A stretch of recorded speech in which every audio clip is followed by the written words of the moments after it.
Willing to give his all si Miguel Tan Felix para sa bago niyang baby, ang upcoming Kapuso series na mga batang Riles. At may time pa kaya sila ng other half na si Isabel Ortega?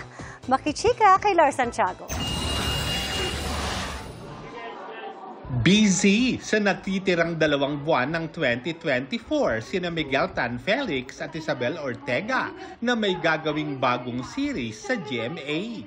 Mabuti na lang daw at nakapag-recharge kahit papaano ang dalawa sa trip nila sa Indonesia at workation sa Japan. Bukod sa pamamasyal, isa sa naging highlight ng trip ang photo booth picture na ito ng Isabel. Marami ang kinilig dahil ang post ni Miguel may caption na "I love you" in Japanese. Pero ngayong magiging busy na sila, tanong ng Isabel fans, may time pa ba sila para sa isa't isa?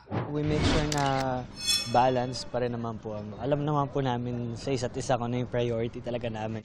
Isa nga sa bagong hobby ngayon ni Miguel ang pagda-drums. Natutunan niya raw ito kay Kapuso Primetime King, Dingdong Dantes. At dahil sobrang na-enjoy raw ni Miguel ang pagda-drums, bumili na rin siya ng sariling drum set.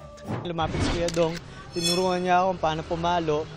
Natuwa po ako, talagang nag-enjoy po ako. So yun, mas lalo ako na-curious sa pagda-drums. Nag-aaral po. Mag-isa pa lang po. Sa internet pa lang po ako nag-aaral. Pero next week mag-drum lessons po ako.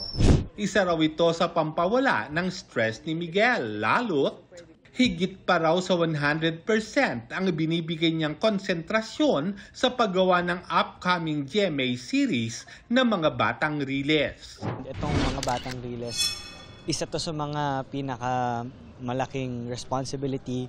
Kaya medyo malakas din yung pressure dahil yung involvement ko po sa show dito mas grabe kumpara po sa mga ibang nagawa. Nakakabawas daw sa pressure ang pagtutulungan ng lahat. Gusto kong alagaan ng mabuti itong show na to. Gusto ko siyang gawing parang baby. Kaya yung investment ko sa kanya, kahit walang taping, nag-iisip ako ng mga ways paano mapaganda po yung show. Talagang makikita niyo po na passionate ako sa show na to.